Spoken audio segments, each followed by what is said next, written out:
¿cómo están? Espero que tan emocionados como yo por poder conectarnos una vez más en nuestro programa favorito, El Chateo. Soy Samar Yorde y a partir de ahora estaré acompañada de un super panel de expertos que vienen a responder todas las dudas e inquietudes que siempre nos llegan a través de nuestro chat. Y miren el gran programa que tenemos para hoy. Durante los últimos 40 años, las cifras de niños obesos en el mundo se han multiplicado por 10. Por eso vamos a atacar el problema desde el principio, cómo prevenir y controlar la obesidad infantil. Luego, en nuestro segmento Chateando con Samar, hablaremos de los 10 superalimentos que mantendrán tu cerebro joven, feliz y saludable. Y al final, si has sido víctima de agresión o abuso en tu hogar, no te pierdas nuestro segmento Violencia Doméstica, no la ocultes más. Todo eso y mucho más hoy aquí en El Chateo, que comienza justo ahora con este clip.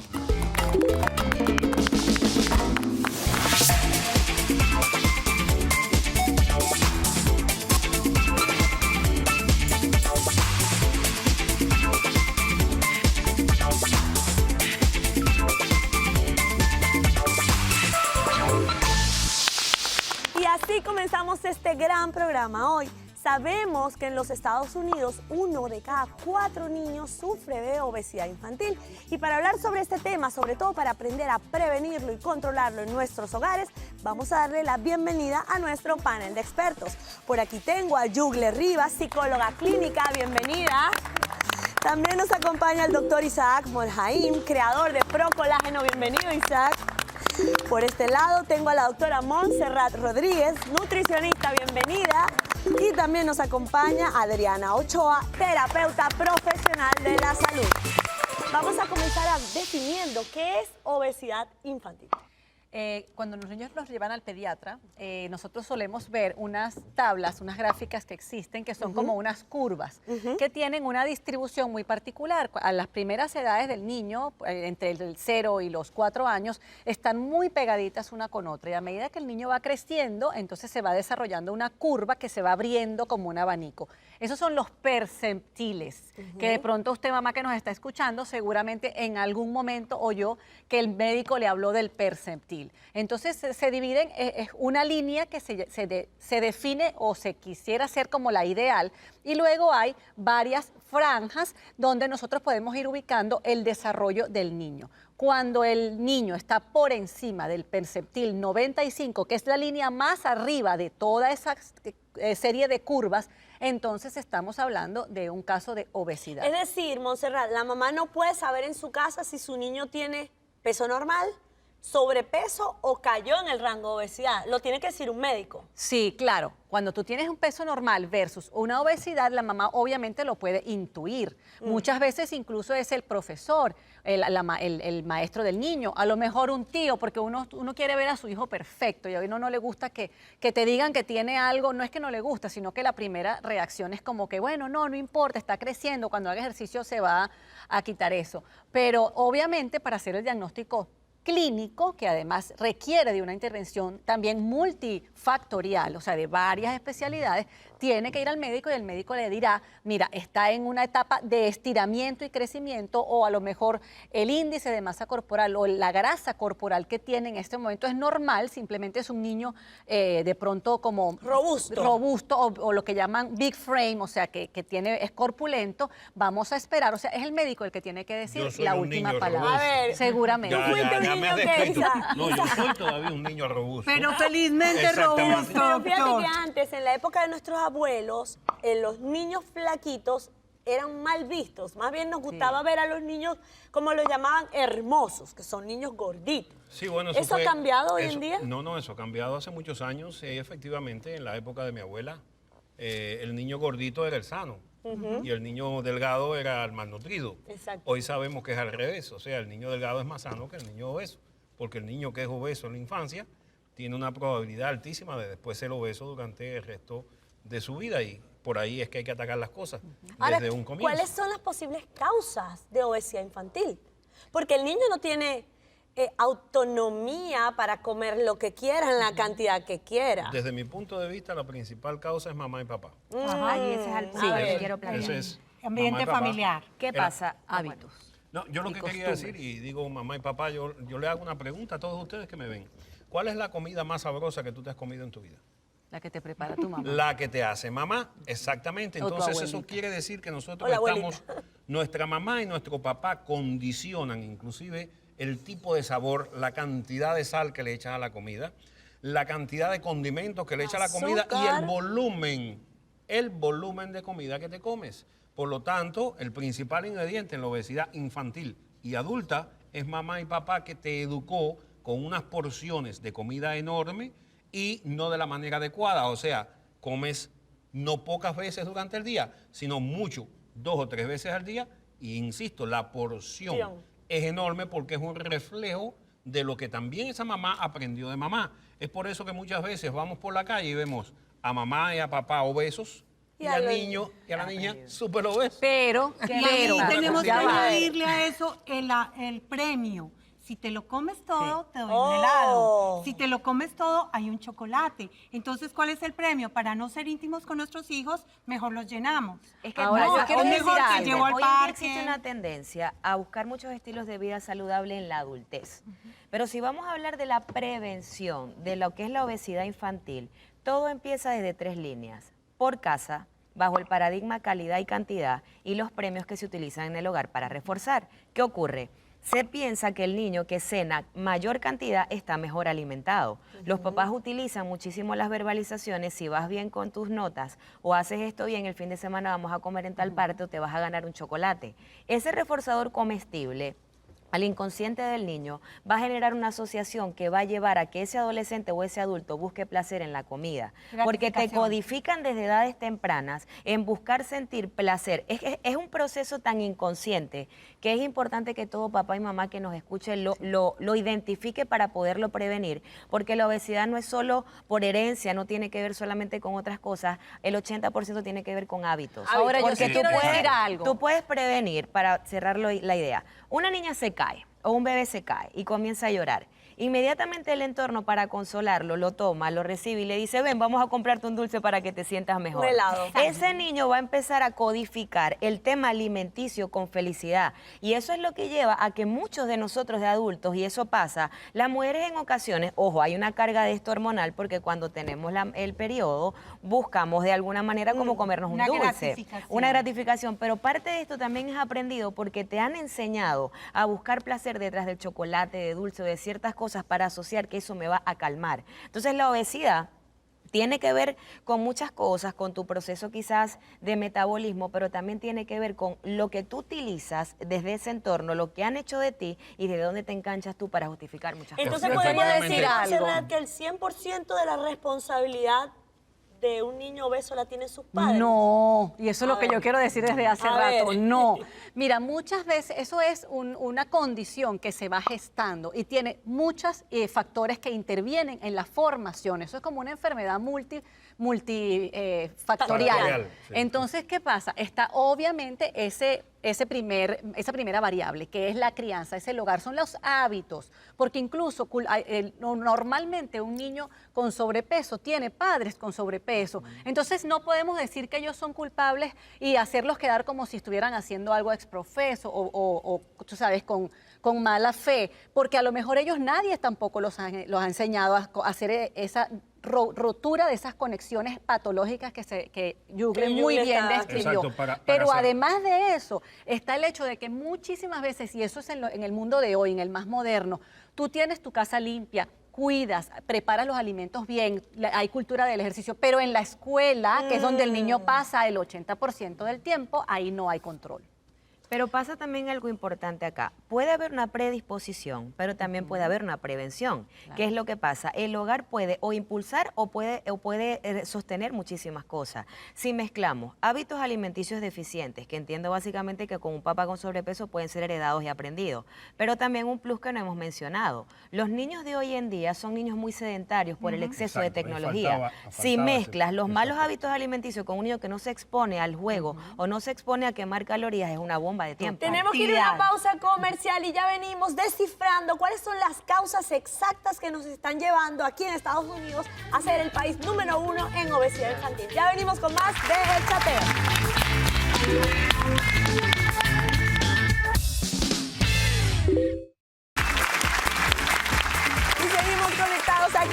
Chateo, hablando de este tan importante tema, cómo prevenir y controlar la obesidad infantil. Estamos en un país donde más del 30% de los niños tienen obesidad. Y antes de irnos a la pausa comercial estábamos hablando, descifrando, más bien dicho, las causas. ¿Cuáles son las causas de esta obesidad? En mi concepto, en Estados Unidos hay dos razones fundamentales. A ver. Exceso de comida, falta de ejercicio físico. Correcto. Y Así mala es. comida, Y mala calidad de no, comida. no solamente nos vamos a entrar en el ámbito que los alimentos en Estados Unidos tienen una dosis de hormonas Mayor. Sin embargo, muchísimo mayor la obesidad es un que fenómeno en mundial. otros países. Sí, es un fenómeno mundial, pero para mí siempre va exceso de comida y falta de ejercicio. Recordemos que la obesidad es una enfermedad llamada enfermedad malnutrición, pero por exceso. Por exceso, no por O sea, deficiencia. no por deficiencia. Esa malnutrición por exceso es que comemos más calorías que las que gastamos en nuestro día a día. Cuando el balance es positivo de calorías, la caloría se transforma en grasa y la grasa se acumula en forma de gordura. en tu Exactamente, Así es. las Muy simple. calorías que los niños se comen y no las gastan a través del ejercicio terminan depositándose en un lugar perfecto llamado grasa. Pero ¿hasta qué punto, Montserrat, es importante también la calidad? Porque es igual comer alimentos procesados que de repente darle mucho de alimentos naturales. No, absolutamente no. Aparte de que, por ejemplo, el llevar puntos o calorías en un niño que está en crecimiento no es una forma inteligente de abordar el problema ni adecuada. ¿Por qué? Porque justamente los requerimientos calóricos de un niño en crecimiento son mayores que los de un adulto que ya llegó al punto donde tenía que llegar. Entonces, ¿qué pasa? Que si nosotros sustituimos incluso un poquito de más de ese exceso de calorías, vamos a suponer, la idea es que no coman de más, pero si comieran un poquito más, entonces de una vez yo les sugiero, y esto como una parte de cómo tratarlo y cómo prevenir, que ese extra que el niño consuma sea alimentos naturales. Yo sé que la vida moderna, la manera como nosotros nos tenemos que ganar la vida hoy en día y nos movemos en este mundo, hace muy difícil aquel sistema ideal donde la mamá estaba en la casa o la abuela o alguna otra persona que nos ayudaba y hacía la comida y tú podías realmente hacer todos los alimentos from the scratch, o sea, desde el principio. Pero hay que tratar a como dar lugar de imitar ese modelo lo más que se pueda. Adriana, ¿cómo se le explica a esas mamás que están muy ocupadas, que no tienen tiempo ni para respirar? Tienen que llevar el niño al colegio, traerlo a trabajar y a veces pasan por un lugar de comida rápida para llevarles la lonchera a su hijo. ¿Cómo concientizarlas para que ellas entiendan que no le están haciendo bien a su hijo? Al contrario, lo están dañando. Así es. Básicamente lo que toca es que ellas tomen conciencia, por eso hablamos de concientizarla, del daño que esto está haciendo. ¿Cuáles son esos disparadores? Que ella misma se autoanalice, porque muchas veces nuestros hijos responden a nuestros estímulos. Entonces, ¿cómo está la dinámica familiar? ¿Qué pasa? Se acabó la costumbre de la mesa, de sentarnos a la mesa y es la oportunidad más linda de hablar de cómo estamos, de sentimientos, de qué está pasando, de cuáles son nuestros temores. Entonces, es volverle a crear esa conciencia a las mamás para que ellas mismas se eduquen mucho más.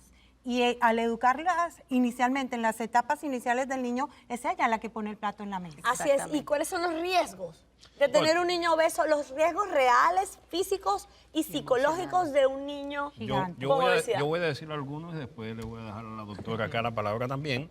Bueno, los riesgos, el principal riesgo que tienes, entre muchos que hay, es diabetes, hay hipertensión infantil, aunque ustedes no lo crean, pero sobre todo que tienes una alta probabilidad de ser obeso el resto de tu vida. Correcto. Y ese es el mayor daño que le estás haciendo a tu niño. Si tienes un niño que es obeso en la infancia, casi seguro va a ser un adulto obeso. Y es por allí donde tienes que comenzar a controlar las cosas. Sabemos que es difícil. Las mamás, yo sé que trabajan muchísimo, todos trabajamos muchísimo y a veces para salir del paso comemos comida chatarra, comida que aporta muchas calorías pero pocos nutrientes. Así es. ¿Y qué Eso lo pasa? sabemos, ¿Y qué pero pasa? hay que cambiar eso, hay que de alguna manera reinventarnos en casa y además hay una cosa muy, muy obvia en esto, el comer da placer. Cuando tú preguntabas cuáles son las consecuencias, está en todas partes, papás, mamás, tías, abuelas, y ustedes mismos si están creciendo o si en este momento sufren de sobrepeso. Las consecuencias de la obesidad infantil en nuestro cuerpo están en cada uno de nuestros órganos.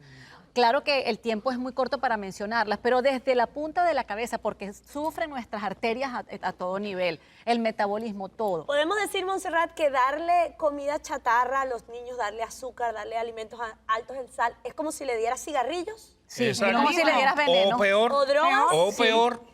Muchas veces peor.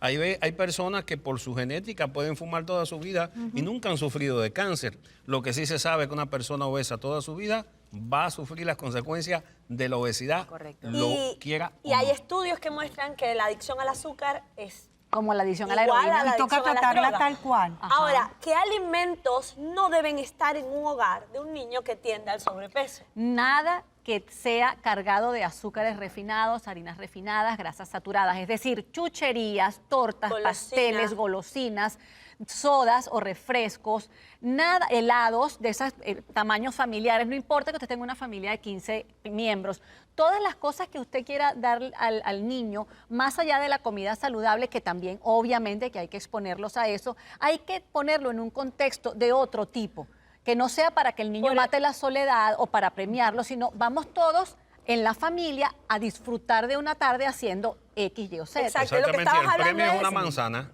Exacto. O y una ida al parque. Hay un dicho O que una dice ida que al parque. ojos que no ven, corazón que no siente. Pero ¿qué pasa cuando el niño, que a esas edades tiene que ir a fiestas infantiles que están atiborradas de golosinas, en las piñatas y todo eso? Es que Bueno. el tema es equilibrio. Claro. Que Sí, tú, no, doctor, adelante. No, continúa, pero rapidito. ¿Qué pasa si tú tienes a tu hijo, vamos a decir que acostumbrado en sus hábitos de su paladar a comer sano? Cuando come esas chucherías, las puede hallar buenas, La pero en rechaza. determinado momento Sí, las las rechazas. Porque Sí, no esa es, no es la- además la excepción no es la que te hace obeso, Exacto. sino la regla. Ese día vas allí Correcto. y después, ahora, doctora, Me- disculpe. A ver, No, que es un último tema, consejo para en cerrar. complemento, es un tema de equilibrio porque no es privar al niño del dulce. Vivimos en una sociedad que en todos los lugares lo va a encontrar. Pero es cuando tú a un niño no puede extrañar algo que tú no le enseñas. Lo bueno de todo esto, para resumir la idea, en 42 días se crea un hábito. Si tú empiezas a crear hábitos desde el hogar, con conciencia, entendiendo el por qué esto va a generar un daño con tus hijos, probablemente puedas regalarles mejoras en su calidad de vida y un adulto mucho más sano. Muchísimas gracias, muchísimas gracias. Yo terminaría algo ahí. Cuando el niño está muy ansioso, mirar a ver qué le está generando esa ansiedad, por qué le está buscando importante. esos alimentos. Bueno, muchísimas gracias a todo el panel por tanta colaboración en este tema de la obesidad infantil. Y recuerden que los buenos hábitos alimenticios sean la regla y las golosinas sean la excepción. Seguimos con más de El Chateo. Que ustedes en casa no se muevan, que ya volvemos.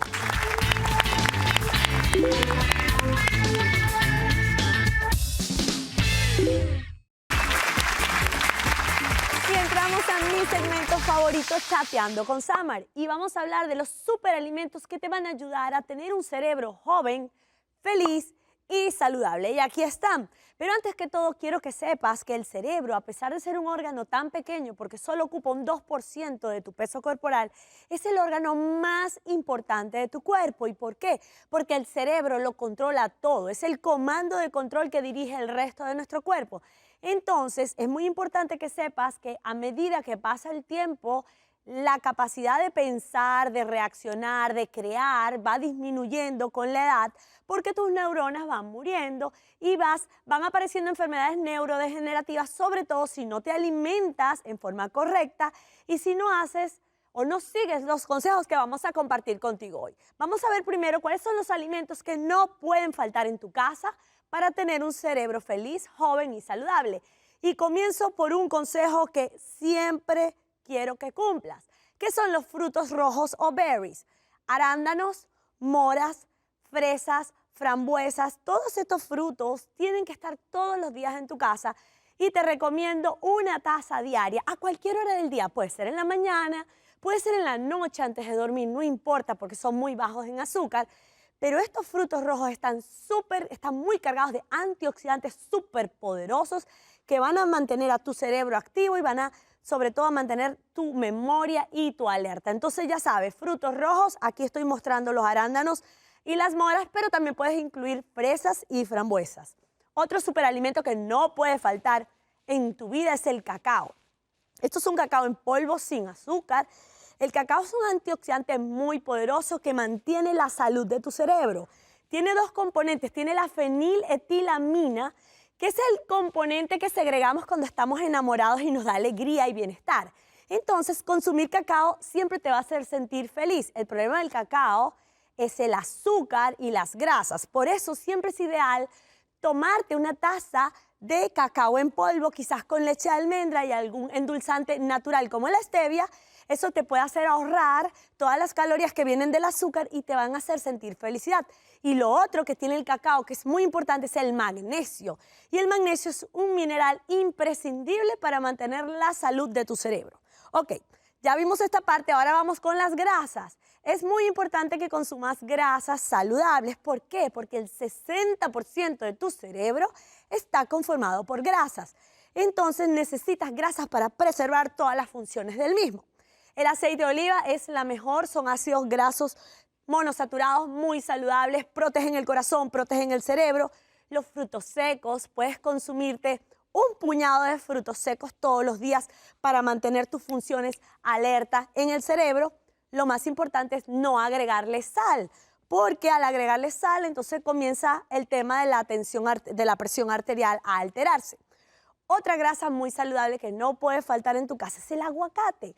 El aguacate es otro ácido graso monosaturado muy saludable para mantener tus funciones cerebrales a lo largo del tiempo. Y lo más importante es que son antioxidantes. Cuando yo te digo que algo es antioxidante, es algo que va a prevenir el envejecimiento prematuro y va a mantener tu cerebro activo por el resto de tu vida.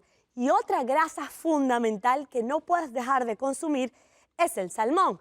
Por lo menos entre 3.5 onzas a 4 onzas, 3 veces a la semana es la dosis ideal de omega 3 que te aporta el salmón, que es uno de tantos pescados azules. Está el atún, está la sardina, está la trucha.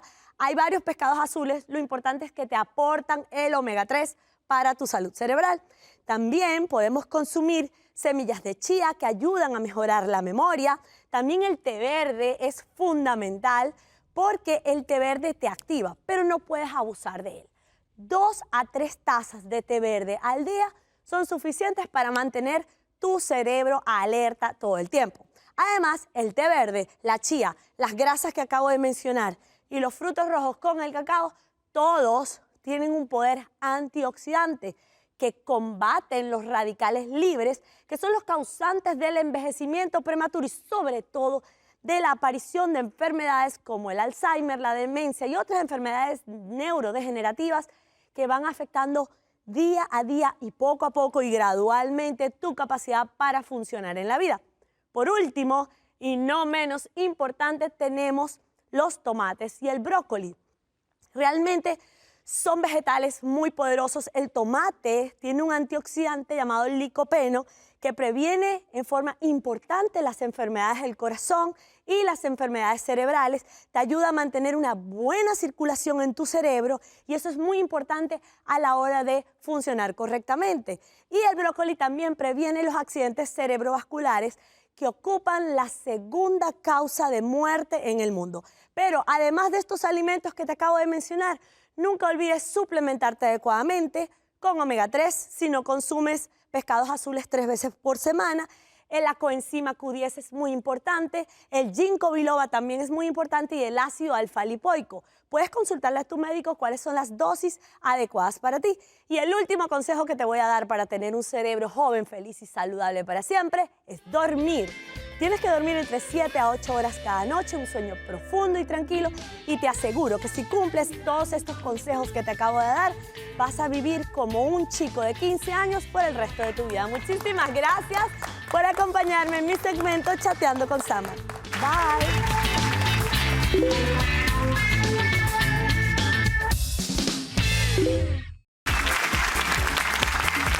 Conectados aquí en El Chateo, el programa que siempre te orienta para tomar las mejores decisiones sobre tu vida.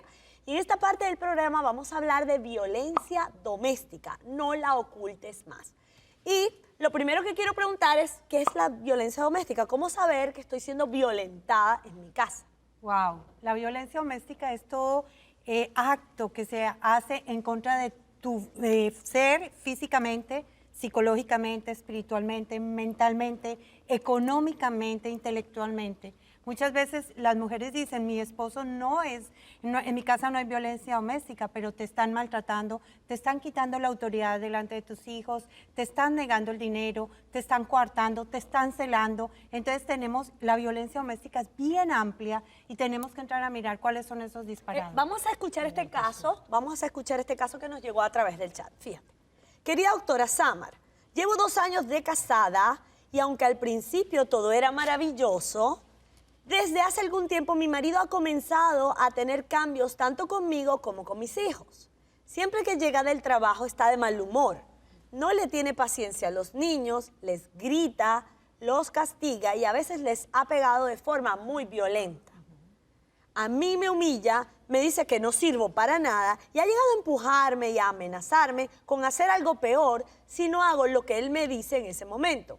Estoy cansada de esta situación, pero no sé qué hacer para escapar de ella. De acuerdo a la definición que diste al principio, entonces estamos hablando de un caso. Todas las violencias están ahí, todos los tipos de violencia. Lo que ella tiene que hacer es denúncialo a la policía, empiece a prepararse física, psicológica, económica, sentimentalmente, para irse. Porque generalmente el que es violento, su familia fue violenta y puede crear una... Pero ya va. Peligro. No, Ok, pero ya va, un momento. Denúncielo a la policía. El hombre hasta ahora a ella no le ha hecho nada. Dice que le pega a los niños, pero quizás en la familia latina, ¿hasta qué punto es normal pegarle a los niños? O sea, Pero además, ¿en qué momento tú debes decidir denunciarlo en la policía? Porque por lo que veo en este caso, todavía no se ha salido de las manos. Si ella va a la policía momento- con este caso, no le van a hacer nada. Le van a decir que todavía el señor no ha hecho algo que haya realmente ocasionado un daño Yo creo que físico. se deben levantar las alarmas. Levantar las alarmas quiere decir buscar la ayuda de un profesional o alertar a la policía desde el momento, en un punto en que tú ves que comienzan a haber actitudes violentas, ya sean verbales o ya sean físicas. Y ver si mamá y papá o alguien más en la familia es violento como esa persona. Consultar la familia si él es violento desde antes, si es que esto es algo nuevo, si es que comenzó recientemente o si siempre lo fue. Y tenemos que ser bien enfáticos porque esto puede dar después serios problemas, inclusive de muertes por golpes. claro. Están el día entero ahí documentados en la televisión. O sea, la violencia va escalando muchas veces. No es que se quede allí solita. Ahora, el pegarle a los hijos no puede ser o no un síntoma o un síntoma, una expresión de una persona posiblemente violenta, pero no siempre. Hay que tener un poco de cuidado con eso, pero ya es una alerta. A ver, te pero- levantó una banderita. Exacto. Si ya te pega, entonces ya tiene que llamarle a la policía, no ¿cuál te es queda el de otra. perfil, Yugle, de un agresor? ¿Cómo saber que esa pareja que tengo en mi casa puede sobrepasar la Ese era el raya punto. y hacernos daño? Mira, este caso que tú estás planteando aquí es una dinámica. Existe una dinámica entre agresor y el que permite que ser agredido, ¿no? En este tipo de dinámicas es bien curioso ver cómo la persona, en este caso la esposa, siempre maneja la expectativa de que no va a pasar de allí o que él va a cambiar, ¿ok? Parada desde allí, es importante lo que el doctor menciona. El agresor, si tú no le colocas un límite, lo va a ir subiendo y va a ir subiendo, y esto más que frenarse se va a exacerbar. Ahora la pregunta sería, ¿qué pasa con el otro lado? Porque el que tiene la tendencia a ser el agresor, debemos revisar muchas cosas, patrones de crianza, estilos de personalidad, estructura, su goce al emitir la agresión. Pero en el caso de la víctima, revisar el por qué no colocar el límite, porque la persona se queja de lo que solo ella permite. Entonces allí me he visto en experiencia con casos que muchas veces el entorno sufre mucho cuando le dicen a la amiga o tú le dices a tu familiar, pero es que no debes seguir aguantando, debes colocarle un límite, y tú ves que ella perdona pero vuelve a incidir y la violencia va subiendo y de un grito pasó a una cachetada y de una cachetada puede pasar a un Y- tipo de agresión más fuerte. Y si la excusa es que lo amo. A ese punto voy, es que ese es el punto que quiero llegar. Nada va a cambiar en esa persona porque sufre su entorno. La cosa se torna medio masoquista porque dice, ya no le voy a decir más nada porque lo termina perdonando, y todo se traduce en, nos da la impresión que parece que le gusta que la maltrate. Y desde allí es importante revisar qué es correcto. Porque a la mujer que maltratan muchas veces su goce y la codificación del amor que generó viene desde edades tempranas de asociar amor con dolor. Por ejemplo, recibí un día un caso de un papá que a edades tempranas golpeaba a su niña en un tipo de crianza sudamericana donde quizás el correctivo físico es más apropiado y más permitido. Y lo hacía de esta manera. Hiciste esto, te voy a dar papao porque te quiero y quiero que te portes bien. Wow. Entonces, una niña que no sabe cómo es el amor, entiende esa primera figura de autoridad que es el hombre en su vida, ese vínculo. Y el hombre que más me ama a mis 3 años, que no sé cómo es la vida, me está diciendo que me pega porque me quiere. Wow, Codificación qué del fuerte. amor muy en el inconsciente, amor es igual a maltrato. Ahora, yo pienso que yo no creo que esa sea la mayor parte de los casos. Eso puede estar presente en alguna parte, pero llega un momento cuando tú eres adulto que tú tienes que entender que la violencia doméstica y el maltrato físico no está bien, no solamente que lo tienes que entender, sino que lo sufres día a día con los dolores físicos y emocionales. Entonces, una de las cosas que yo creo que tiene que haber es un equipo, o sea, las herramientas para que la persona sepa con quién contar, no solamente, porque a veces, ¿qué pasa? Lo oculto de mi familia porque, bueno, a mí en mi casa se cansaron de decirme que no me casara con el tipo porque el tipo era violento o era esto o era aquello, pero yo insistí. Y a lo mejor lo quiso y lo amó, pero lo que pasa es que ahora está en una trampa porque no sabe a quién recurrir. Doctora, ¿En qué momento, entonces? Terapia y dinámica familiar. Claro, A ver, pero pero ¿en tiene qué que tener momento? el Los terapeutas ¿En teléfono. qué estamos en el momento, mundo para Adriana, eso. hay que ¿En qué tomar la momento? decisión de ir a buscar ayuda profesional? Al más mínimo El síntoma. primer golpe es culpa de él por manilargo, por violento, por no manejar su ira. El segundo golpe es responsabilidad mía porque lo acepto. permito. Correcto. Y si no hay golpes, Y hay mucho temor y la línea es muy frágil, doctora, porque existe el síndrome de Estocolmo. Empezamos a tener cierta atracción y darle cierto poder a nuestro agresor.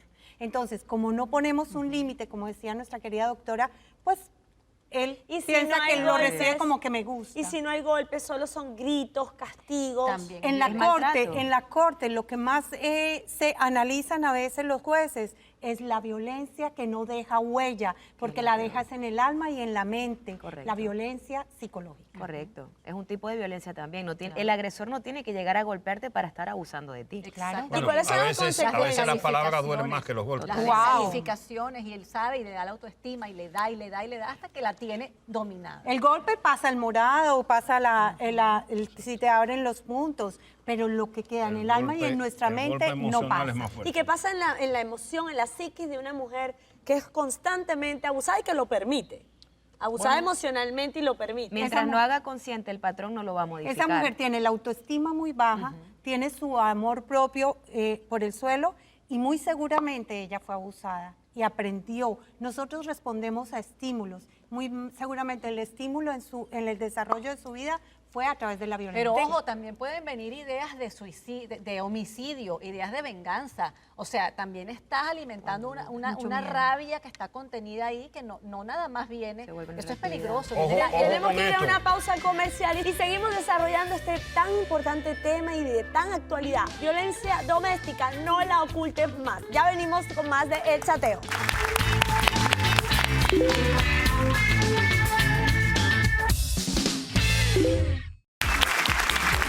Y llegamos a la última parte del programa, violencia doméstica, no la ocultes más. Y quiero hacerles una pregunta, ¿es posible que una persona violenta se recomponga? ¿Tiene solución? ¿Puede haber esperanza para todas esas mujeres que nos están viendo? No es que se recomponga, puede tomar el control de su ira, pero tenemos que entrar a investigar qué es lo que realmente ese niño interior que tiene esa persona vivió. Porque nosotros todos estos mandatos parentales nos marcan y nosotros respondemos así. Yo creo que hay casos y casos. A ver, O sea, hay gente que sí es capaz de recomponerse con la terapia adecuada, porque si no, estaríamos negando el poder de la terapia. Correcto. No sé para qué estamos aquí. Hay otros que no se recomponen o porque la terapia no fue la adecuada o porque hay casos que involucran muchos otros aspectos, que no solamente la parte emocional, sino la parte psiquiátrica. Existen pacientes psiquiátricos que son violentos. Y entonces ahí tiene que llevar a la persona para el psiquiatra. Y quería recordar algo que conversábamos fuera de cámara, es que la violencia doméstica no la podemos encauzar solamente yo, que soy hombre, por ejemplo, con mi esposa, mi novia o quien fuere. Existe violencia doméstica de los hijos con los padres. y de los nietos Cierto, con cierto. los abuelos, Eso es muy doloroso sobre también. todo cuando el padre o el abuelo ya está en una edad en la que uno va declinando, o sea, estás viejo, no tienes la potestad que antes, y yo los tengo casos en mi consultorio que le han pegado a los abuelos. El nieto le pega al abuelo y el hijo le pega al padre. O sea, cuando un hijo le grita a un padre en la casa, hay una violencia doméstica porque está maltratando verbalmente a sus padres. Y de la misma manera ocurre con los padres, con los hijos. O sea, aquí lo que hay es que ver que la dinámica de lo que es las agresiones dentro de una casa es en todos los sentidos, no es en uno solo. A ver, pero Julia, ¿en qué momento tienes que involucrar a una tercera persona, bien sea terapeuta o policía? ¿En qué momento? ¿Hasta dónde lo puedes manejar tú a través del diálogo, la negociación? Ok. Primero, en referencia a tu pregunta del cambio, y eso no solamente aplica para este tópico, sino para todo, porque la gente se pregunta, ¿realmente es posible cambiar? Es posible cambiar siempre y cuando se haga conciencia del por qué. Y eso va para un lado y para el otro. El que haga conciencia el que genera el abuso y el que lo recibe. Por mucho que el entorno señale y diga, debes que emitir correctivos, debes llamar a la policía, debes ir a un terapista, si tú no concientizas el por qué, no se puede generar el cambio. Se repite la dinámica, el entorno sufre, tú dices, mira, mi hija o mi amiga sigue en esto y la dinámica no va a cambiar.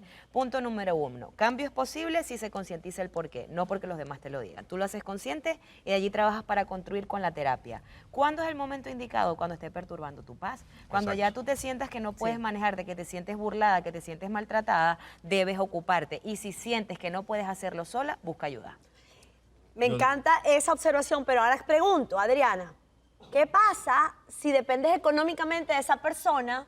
No tienes cómo mantenerte en la vida, ya quizás lo dejaste de querer, pero no lo puedes dejar porque no tienes cómo subsistir. Eso es uno de los Si principales. la- Sí. si Bueno, la pero violencia- para eso existen los grupos de apoyo. Sí, a pero eso no te iba. va a apoyo. Si la violencia Están las realmente amistades. es fuerte, hay instituciones que te protegen, hay Exacto. Refugios para mujeres, hay, Pero te dan dinero. capacitación, te mantienen ahí un tiempo mientras tú puedes ser económicamente autosuficiente, te trabajan a nivel emocional y psicológico, entonces te preparan para dar el cambio.